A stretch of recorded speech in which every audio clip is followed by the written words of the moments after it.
quiz. When I had to think about this lecture, I felt like, what am I going to talk about? There are over 30 cases on exclusionary abuses from the moment when the enforcement guidance was adopted in 2008. And how am I going to choose cases that can be of interest to you? Unfortunately, I decided not to talk about margin squeeze because I think these were the cases that were very fashionable and timely some time ago. But now the focus has shifted. And one of the reasons is that in the past, we have seen many exclusionary cases involving ex-monopolists in regulated industries. So they have their very own specificity. And analyzing cases in that type of context, it's one thing.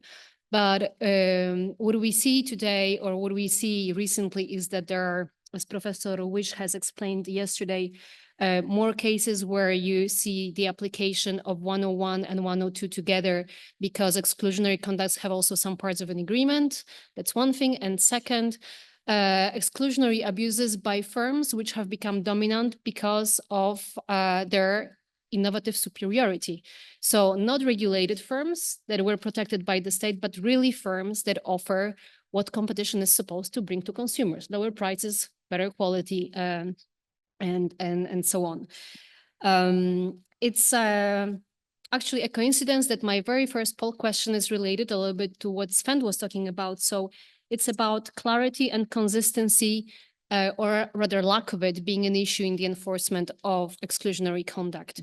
So as you can see, the poll questions, I wanted you to reflect for a second on whether, in your view, which of the following statements best describes the European Court of Justice approach to exclusionary abuses: strict adherence to precedent, radical departures from established case law, gradual evolution balancing continuity and adaptation, or unpredictable and inconsistent decision-making. So who is in favor of option A, or feels that this is the best description? Nobody. Radical departures from established case law? Nobody. Gradual evolution? Okay. And unpredictable and inconsistent?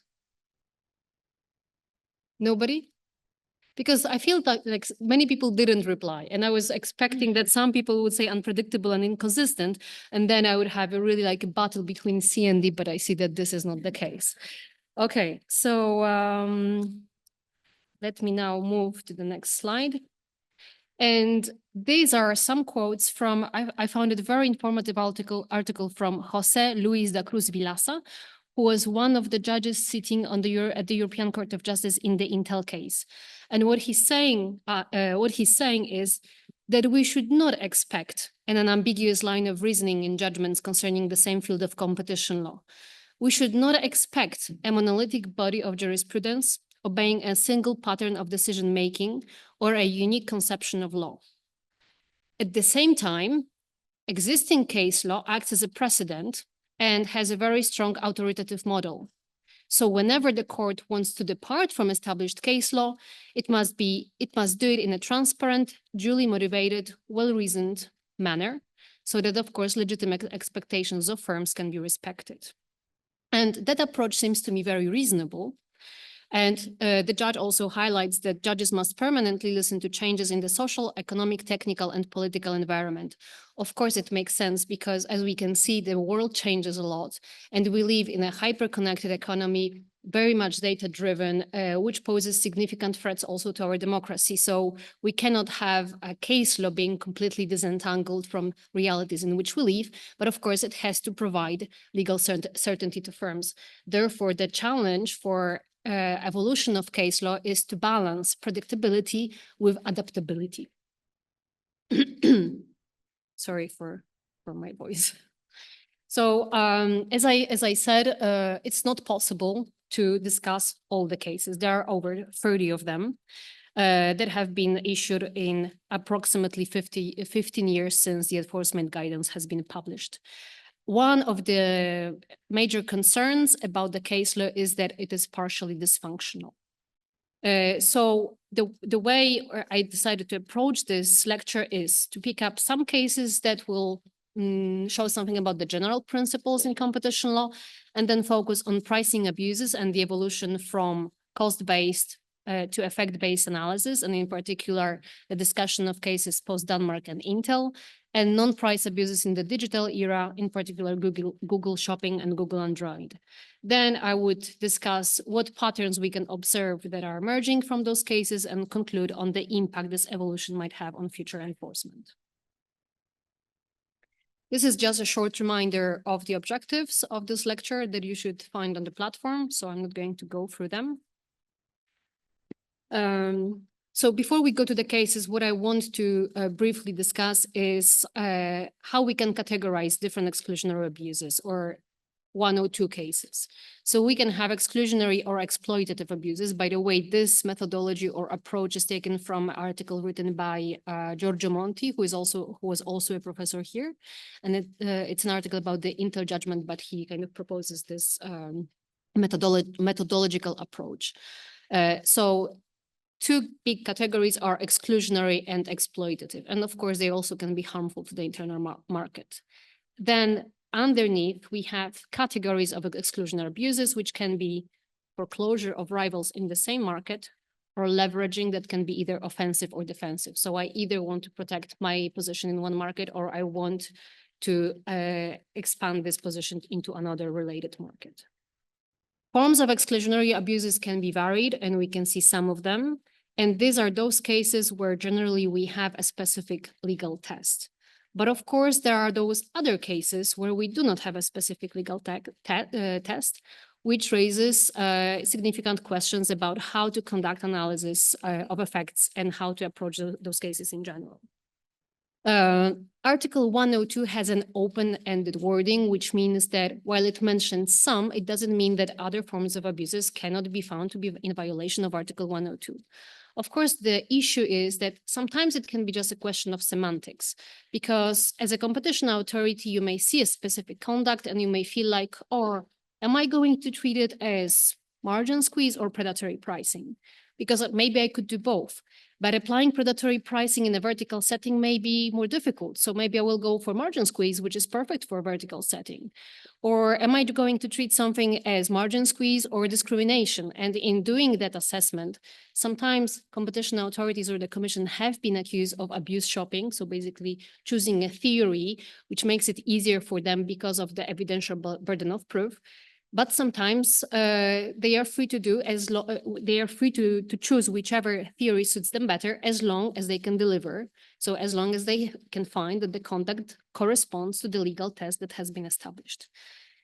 But as the myriad of anti-competitive behaviors are really infinite, I believe, sometimes we may have those behaviors that do not fall within any of those.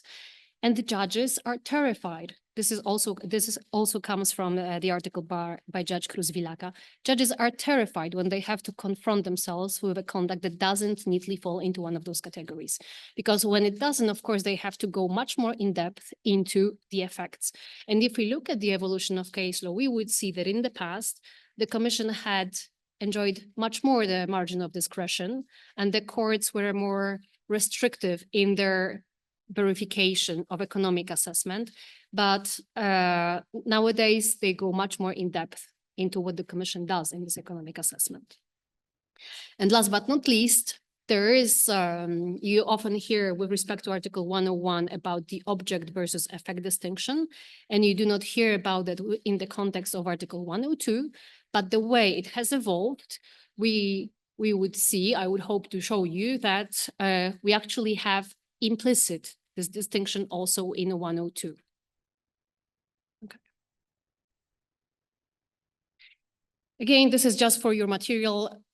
This slide is intended to show how you can categorize different abuses, different forms of leveraging as abuse, and how complex it can be to decide which category or which legal test am I going to use when I have to assess a specific conduct.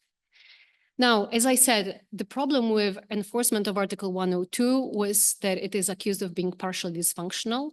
And as you can see, these are data from article written by Professor Heike Schweitzer, who was also here and who has unfortunately passed away not a long time ago. But the article shows that the median average duration of Article 102 proceedings has extended significantly from 61 months to 88 months. We are talking about the commission decisions here, with the longest proceedings taking over 9 and 10 years. This is a very long time. And that raises very important issues about the effectiveness of enforcement, because think about a case that you open because a competitor came to you with a complaint, then you work on the case for so many years and you arrive to the point that you are finally ready to adopt a remedy. Would this remedy be effective in comparison to the behavior that started 10 years ago? The structure of the market that can be radically different. So we have a question of enforcement, but we also have a question of prioritization of resources. Because tell me, which of your authorities, since most of you are from competition authorities, yes? No, competition proceedings. Which of your authorities doesn't suffer from limited resources? Who has a problem I have? I don't know what my people should do. I think nobody, right? And also with more and more cases coming in the digital, which are very swiftly changing markets, people need to react quickly. But on top of that, I will add a kind of human resources aspect. I don't know whether those of you who work on 102 cases also work on cartel cases or merger cases. But for those who work only on abusive dominance, what's the level of gratification and satisfaction when you work for 5 or 6 years on the very same case? You feel destroyed by the amount of evidence and willpower brought by the other company. I think it's pretty important for public officials to also have a motivation to kind of see the outcome of their case. And if it lasts for such a long time, it can be disheartening, I think. So this is dysfunctional on various levels, but it's one of the issues we are talking what is not working here. And in order to improve how Article 102 is enforced, it's also useful to keep in mind certain aspects of how the Court of Justice operates. So as I said, legal precedent is authoritative, but it doesn't set the stone forever. So the court can depart from the established case law. So it's a case-by-case approach. And the ECJ takes each case on its own merits. Then, of course, we have a gradual evolution of the case law, which makes absolutely sense given that we need to have this legitimate expectation and legal certainty. Decisions are taken in a collegiate and confidential process. So each chamber, when judges change at the Court of Justice, will take into account what previous chamber said, but can assess case on its own facts. And that approach allows to ensure continuity and coherence, but at the same time introduce flexibility in order to respond to evolving markets and changes. Now, an important thing is that in the appeals, the court, of course, is limited by the arguments brought by applicants, but you also have many important 102 cases that have been discussed by the court within the preliminary ruling, where the court, of course, has to answer the questions that it has received from a national court, but it has a little bit more freedom in order how to shape the response. Another important thing to remember is that since our Regulation 1, 2003 has been adopted, there has been a significant increase in the commitment procedures and less Article 102 cases that are concluded under Article 7, so a prohibition decision.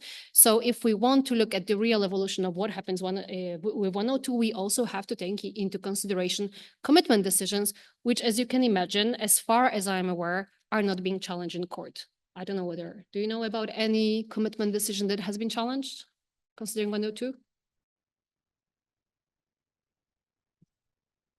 No. So this is kind of the background for 102. Servizio Elettrico Nazionale, it's a preliminary ruling case that has been sent to the ECJ from the Italian court that arose in the context of the liberalization of the Italian electricity market. It was a gradual liberalization. The Enel Group, that was the ex-incumbent, vertically integrated and active in both the production, generation of the electricity and distribution, was divided into 3 different groups and was accused of abusing dominant position to transfer customers from protected to free market. So there was this gradual liberalization where residential customers and small businesses were the last group who entered, let's say, the free market and could freely switch providers, because according to the Italian regulator, they didn't have adequate expertise at the beginning to negotiate adequate electricity contracts. And so what happened, there was this SEN company that collected consent data from its customers and then shared this data with EE, another part of ex-Enel. So the idea was that in this liberalization process, one of these newly created firms would simply take all the customers that Enel had. The issue here was, it's one of those cases that doesn't fall into neatly defined categories. SEN collected data according to AGCM in a discriminatory manner. So the consent, actually, the collection of consent was lawful in itself. It was compliant with the GDPR, but when customers were asked, do you consent to receive commercial information from a company? This question was made separately from for the Enel group and for other companies. And the outcome was that 70% of customers consented to receive information from Enel, but only 30% to receive information from other companies. So of course, as you can imagine, that can be difficult for new firms that are entering the market. So like if you were now to decide the case, in which of the categories would you be able to put it in any of the categories or not? Of these traditional ones? No, of course. So what do we do? And in this case, there were a number of questions concerning the general principles of Article 102. So what constitutes abusive conduct under 102? How to assess effects and what's the role of intent? What if the dominant firm presents economic evidence that its conduct had not actually had any exclusionary effect? And also the question about the liability of subsidiaries, which I think for the purpose of this lecture is a little bit less relevant. And the court said that abusive conduct can be lawful outside of competition law, so lawful collection of data, but still can be unlawful under competition law. And in this specific case, the question was whether the customer data collection in itself included the bias. So did SEN do anything to include the bias in how it collected the data? And I think that's quite interesting because it shows that we need to behavioral economics. It's something that has been already applied for quite some time, but we really need to take into account that it needs to be incorporated in various aspects, and it provides very useful insights for competition authorities. Because in that specific case, if it was possible to show that SEN that there was bias because of the SEN conduct, then it has an impact on the ability to demonstrate actual or potential exclusionary effects. And then the court said things that I think we will not be surprised with. So that Article 102 protects both consumer welfare and effective structure of competition. Effective structure of competition does not mean effective structure of the market. It refers to the competitive process. Intent can be a relevant factor, but is not required to find an abuse. And of course, it confirmed the presumption, it confirmed the rule concerning the parent company liability. What is important is that when it comes to the economic evidence, if the company is telling you, I have evidence that will show that there are no anti-competitive effects because of my behavior, this is not enough. You have to show that there is no causal link. So basically that there would not be, that the effects in any case would not be on the market. But you have to assess the type of evidence. It's in itself insufficient, however. It must be supplemented by some additional evidence. Then we have a case from Qualcomm, which I think this is the predatory pricing case that was issued in September 2024, which concerned predatory pricing in the UMTS chipsets. As you can see, we have the judgment now, but the relevant period was 2009-2011. And the key points here was whether the Commission can rely on what type of methodology it can rely to define the relevant market, because in this specific case, the European Commission did not apply the SNP test. And of course, this is a very recognized method of defining the relevant market. But why did the Commission not apply the SNP test here? Any ideas? Yeah. Exactly, because it presumed that the prices were already overly super competitive, so that it would not provide a reliable information on the prices. So the SNP test is a recognized methodology, but it doesn't have to be followed. You can use other methods. The important thing is that they have to be reliable. They have to be they have to provide like a general. They can't just provide you information of a certain part of the market, but on the market in general. Okay.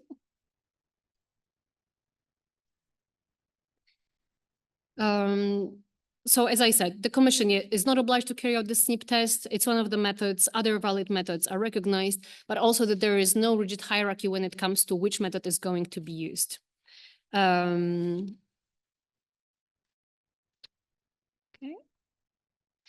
And another thing that I thought was interesting in the Qualcomm case, because when it comes to predatory pricing, there were no new revelations about what constitutes a predatory pricing.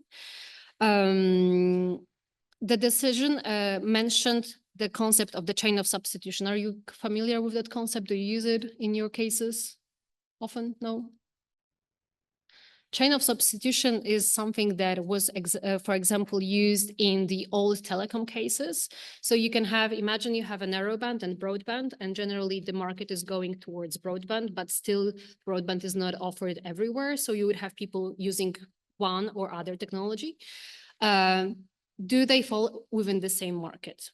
And today you would say, of course, they don't. But in the phase where there is still switching happening and one technology is slowly replacing the other, it can happen that you will have two different technologies within the same relevant market. But it can also happen that chain of substitution will work only one way. So broadband will be a competitive constraint on narrowband, but narrowband will not be a competitive constraint on broadband. And the reason that chain of substitution is important is because whenever you have markets, digital markets or IT markets, where you have innovation cycle like with 3G, 4G, 5G, or in telephones, or anything that where you have incremental innovation, you have to ask yourself this question whether there is chain of substitution, which can lead you to the situation where you will have within the same relevant market product A, B, and C, whereas A and C are not directly substitutable, but A with B is and B with C is, for example. So in the Qualcomm case, this concept of chain of substitution has been discussed, and it's, I believe, interesting and relevant for complex cases with ecosystems and with innovation cycles that are quite frequent. If you have any questions, please interrupt me at any time. So now we will go to pricing abuses. And as you can see here, we have post-Denmark 1 and 2 and Intel. I know that post-Denmark are quite old cases, but I think that it's important to briefly mention them because they show the evolution of the approach. Okay, but before we go to those cases, very quickly a reminder of different category of rebates. So we have quantity rebates, exclusivity rebates, and third category of rebates with different legal treatment. Now we are still in the phase before Intel, where it was quantity rebates were presumed to be lawful, exclusivity rebate to be unlawful, and third category that required the assessment of all relevant circumstances. So when it comes to post-Denmark 1 and 2, These are cases that involve the postal market. In the first case, postal market was unaddressed mail, and in the second, it was addressed marketing mail, bulk mail. The first case was examined as predatory pricing, but the competition authority found that there was no abuse of predatory pricing. It then looked into rebates and discrimination. And in that case, the court said, this is a preliminary ruling case in both cases, that not every exclusionary effect is detrimental to competition. So it's simply confirmed that as long as you exclude competitors who are less efficient and therefore less attractive, then you are not committing an abuse. And therefore, competition on the merits can lead to the exit of less efficient competitors. So as you can see, there is more effects-based approach endorsed in this judgment. Then in the preliminary ruling in Post-Denmark 2, the facts are a bit different. Here we have standardized, conditional, and retroactive rebate offered by postal incumbent. The rebate were varied from 6 to 16%. And the complaint was brought by Bring City Mail, which in the end exited the market because of the financial losses that it suffered. And the court in this preliminary ruling said that rebates can be abusive without showing actual effects. There is no need for the as efficient competitor test, but when you assess rebates, relevant factors can include extent of dominance and market conditions. So when it comes to the comparison of those two cases, you can see that Post-Denmark starts moving towards effect-based approach, but Post-Denmark 2 actually is seen as a partial retreat to form-based analysis. There seems to be a tension between these two judgments when it comes to the need to show actual likely effects and the relevance of the as efficient competitor test. And that, of course, creates some type of uncertainty.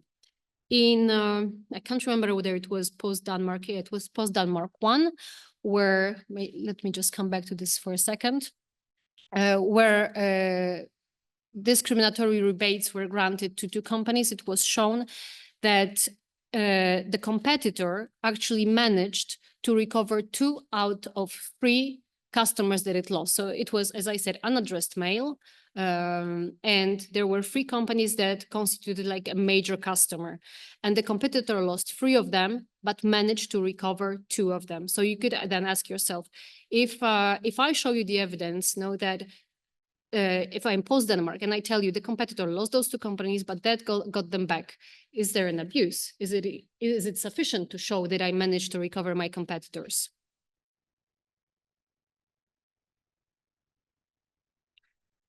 Now the very complex Intel antitrust battle, which started with the Commission decision in May 2009, when the Commission imposed over 1 billion fine for illegal rebates and payments to computer manufacturers and retailers to favor its own chips.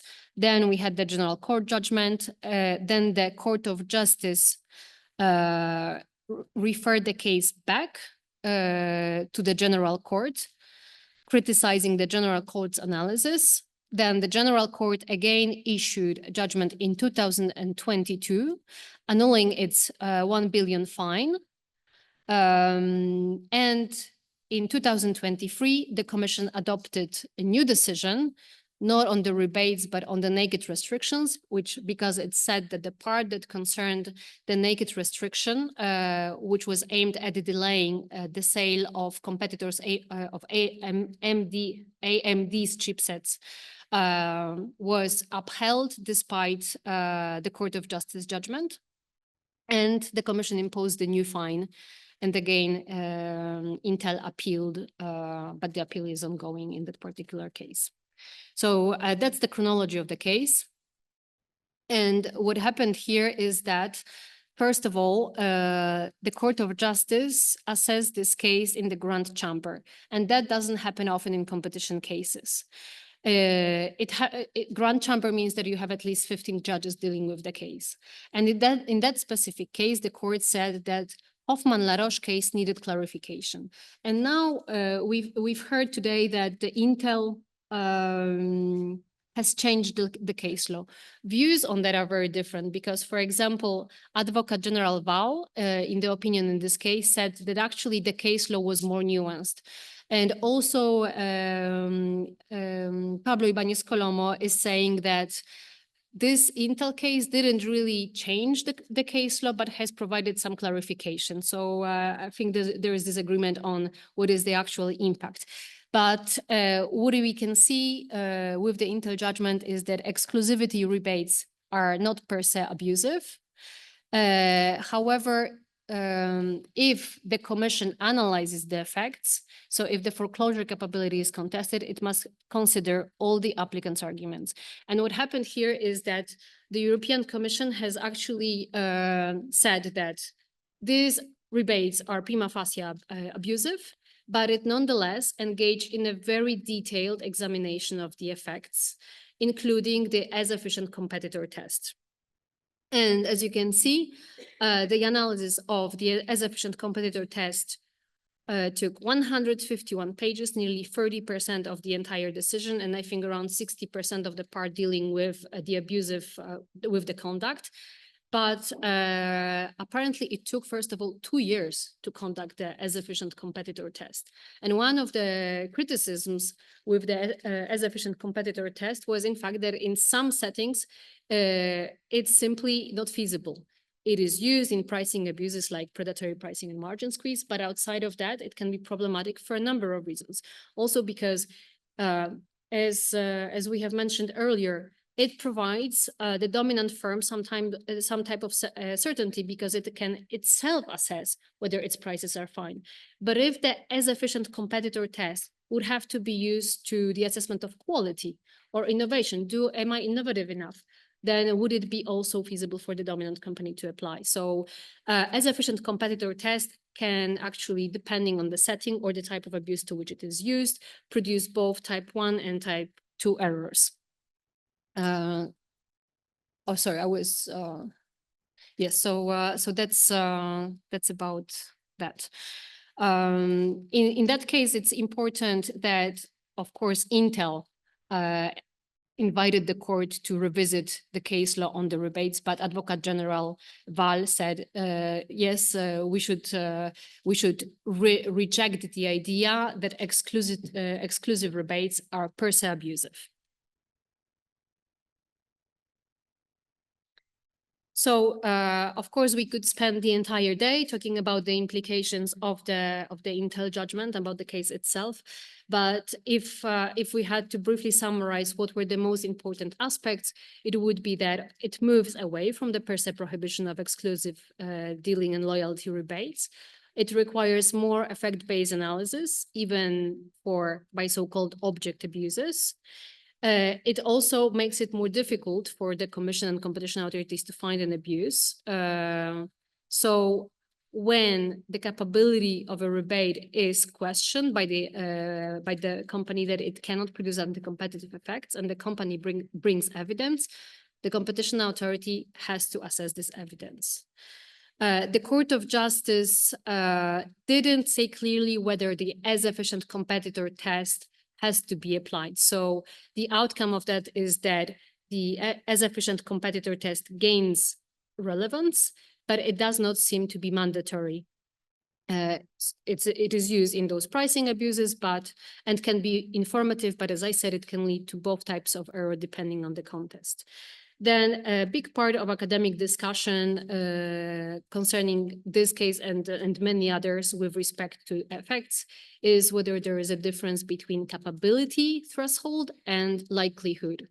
And there are, again, different opinions. Ibáñez Colomo, for example, and I think that I would agree with this one, tends to say that these are two different points of reference, and capability is lower, because if we were to merge capability and likelihood, then we would basically eliminate the distinction between by object and by effect. So capability would refer to those behaviors where it's pretty clear that there is anti-competitive, that anti-competitive behavior is more than likely, whereas likelihood is higher. Then we also can see that as as a result of the Intel case, Article 102 and 101 become more aligned because exactly of this by object by effect approach to the case. Which of the following best describes the impact of Intel judgment on the assessment of exclusivity rebates? Do you see it as a revolutionary shift requiring full effects analysis in all cases, or a modest evolution maintaining presumptions of illegality with some flexibility, a confusing compromise creating more uncertainty to dominant firms, or a missed opportunity to provide clear guidance? Again, option A, revolutionary shift. Okay. One, a modest evolution. One, a confusing compromise. And a missed opportunity to provide clear guidance. Oh, so we have a very divided responses. So if you were advising a company that is accused of exclusivity rebates, what advice would you give in terms of the evidence that the company would have to produce? Part which is about non-price exclusionary practices in the digital era, and in particular Google Shopping and Google Android case. As you all know, the Google Shopping case is about self-preferencing, which took form of the favorable positioning and display of Google's own comparison shopping services and the demotion of competing comparison shopping services. And this demotion happened because Google has applied Panda algorithm to the results of its competitors, but not to its own. And there was a 2.4 billion fine. So that was the first time that we see the concept of self-preferencing. So of course, the question is, does it make an economic and legal sense? How does it fit with other already established abuses, in particular versus refusal to deal and discrimination? And if it is going to be a new category of abuse, when is it going to be anti-competitive? So what type of conditions need to be proved in order for the claimant or a competition authority to succeed? And unsurprisingly, Google here argued that it is a refusal to deal case, hence indispensability has to be shown. But the commission said it didn't, and the court confirmed that approach.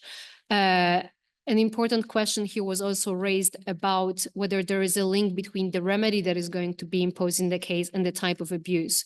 In that particular case, the court, the commission and the courts have said that the remedy in that case did not require the imposition of a duty to deal because Google was already dealing in that case. And there was loads of discussion whether the Bronner criteria will survive. There will be a judgment in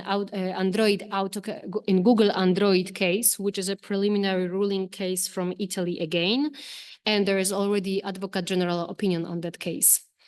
When it comes to self-preferencing, the court clarified that not all discriminatory prices amount to self-preferencing. What was important here is that the conduct involved an open product, so access was given to that, and that the behavior of Google departed from competition on the merits and was abnormal, because whereas in the past it simply granted access and its Google general result pages were open in nature, because of the demotion and because of a number of changes that it introduced in how it treated those competing results, it departed from competition on the merits because its conduct was abnormal, according to the court. In this judgment, in this case, both the commission and the court looked at how users actually behave. So the fact that they look only at the first 3 to 5 results is relevant. So again, the important role of behavioral economics.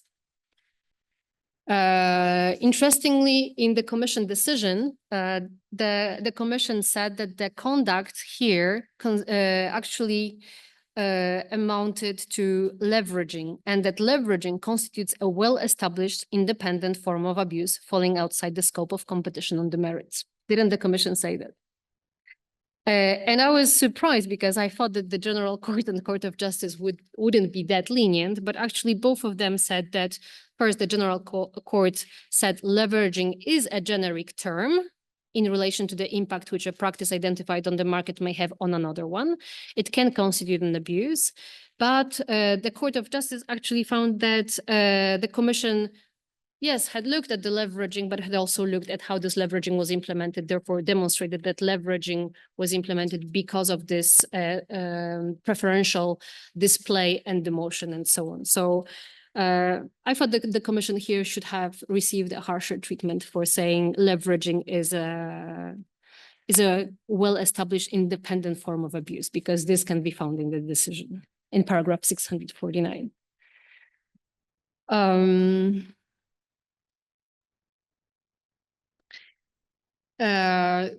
the causality and counterfactual, the causal link, of course, between the conduct and the effects have to be proven, but the dominant firm can dispute the existence of causation with counterfactual evidence. So when it comes to the burden of proof, the claimant or the competition authority has to prove that there is this causal link, but the company, the dominant company, can rebut this presumption with adequate evidence. Again, as already said earlier, the as efficient competitor test is used in the pricing abuses, but is not a mandatory methodology and doesn't have to be used outside of the pricing abuses. And the Google Android case that concerned tying and anti-fragmentation agreements and revenue sharing agreements. So there was decision in 2018 with the judgment from the General Court in 2022 and appeal in progress, where the General Court has upheld the Commission decision with respect to the tying and anti-fragmentation agreements, but has rejected the part concerning revenue sharing agreements because of the fact that analysis effects has not been carried out properly. Or it was not possible to establish those effects. But there are, again, plenty of things that could be discussed in the context of the Google Android case. But in this part of the lecture, we are showing that we have first self-preferencing as a new theory of abuse. And in the Google Android, we have the analysis of ecosystems. So basically the fact that courts are taking into account theories concerning how digital ecosystems work.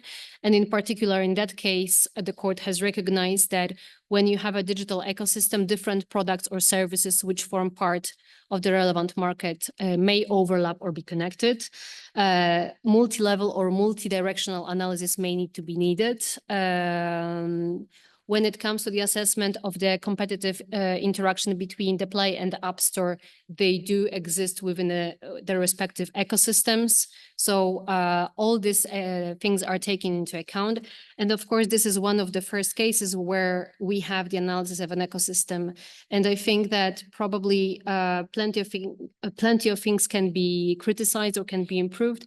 But when it comes to the evolution of case law, as Sven has mentioned earlier, article by Arida on, it was actually the essential facilities, an epithet in need of limiting principles.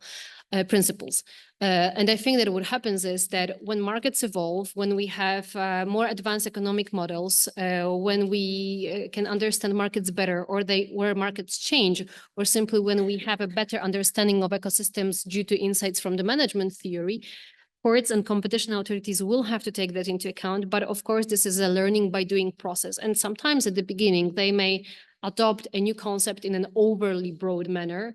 And as they learn, as they have new cases they have to deal with, they can then narrow down the concept. This is what has happened with refusal to deal, and this is what has happened with margin squeeze. So I think that for me, an important message to competition authorities is like, be courageous, but also be transparent about the mistakes that you do, because if you try to get everything perfect, you will never manage to do that. You may take more time than you would have otherwise. And it's again about the effectiveness of enforcement. So there should be absolutely accountability for the outcome and transparent analysis. But given the complexity of markets that competition authorities have to deal with and time constraints and everything, they should have the freedom to make mistakes. As simple as that.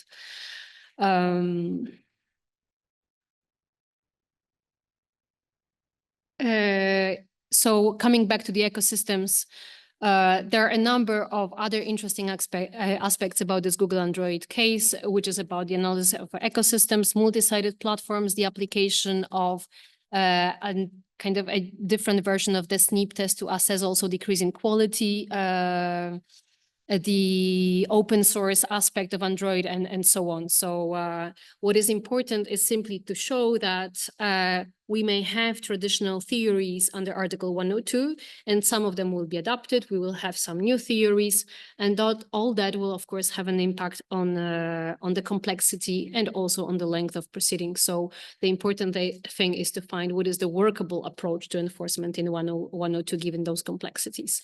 And the last poll question is, which of the following best characterizes the EU Court's approach to Google conduct in the shopping and Android cases? Appropriate application of existing competition law principles to digital markets, overly interventionist approach that stifles innovation by dominant tech companies, necessarily evolution of antitrust enforcement to address novel forms of abuse in the digital economy, or misguided attempt to regulate through antitrust, which should be addressed through sector-specific legislation, such as the DMA, for example. So again, who thinks it's the appropriate application of existing competition law? Oh yeah, sorry.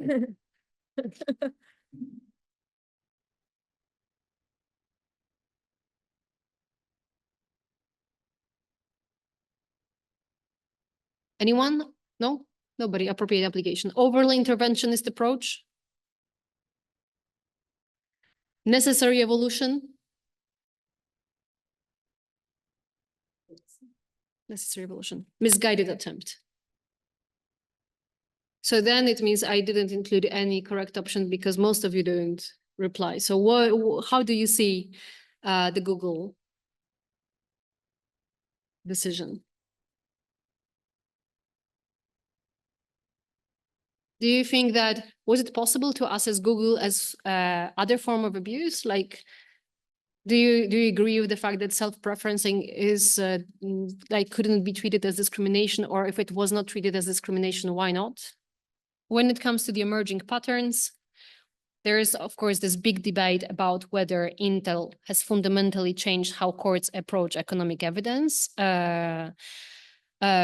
Certainly, there is a shift from categorical prohibitions to a more nuanced context-specific analysis that can create greater uncertainty for business, but also greater opportunity to provide more evidence and burden competition authorities with evidence. I wouldn't like to be in your shoes.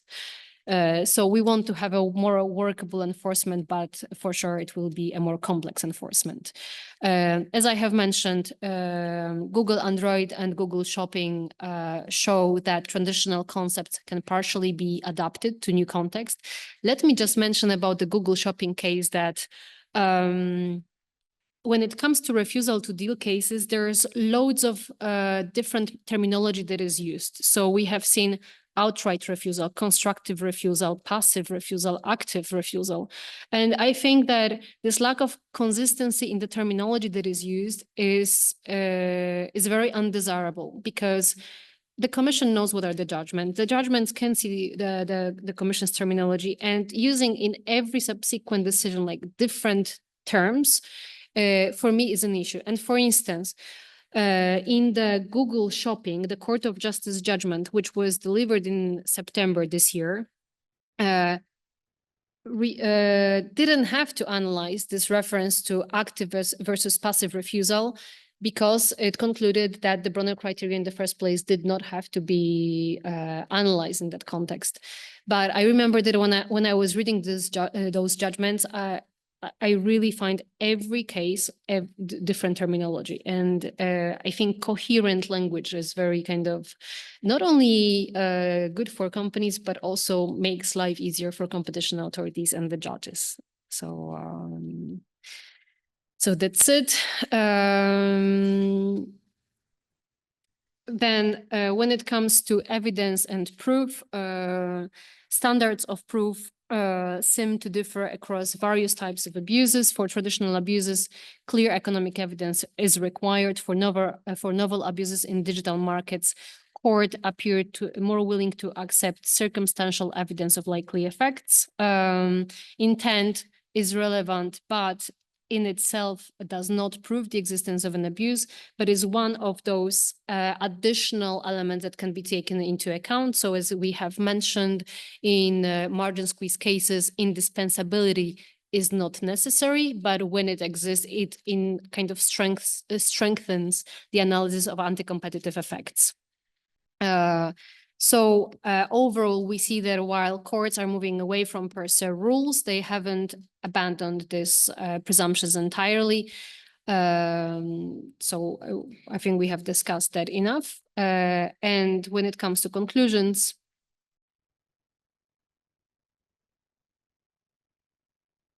it more or less reiterates what I have already said in the previous part. The only additional thing is that when it comes to digital markets, information asymmetries are going to be a big issue. So of course, there is plenty of data to analyze, and whereas we would see loads of enforcement under DMA at the commission level, like we know that under Article 19 in Germany, there are proceedings against Amazon, for example.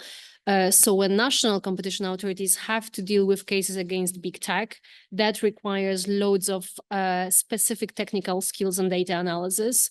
And I don't think that all the authorities have a data unit like the CMA, which probably everyone would like to have. But yes, information asymmetries are going to be a problem. And the issue of remedy design. So the longer the proceedings take, the more difficult it may be to implement an effective remedy.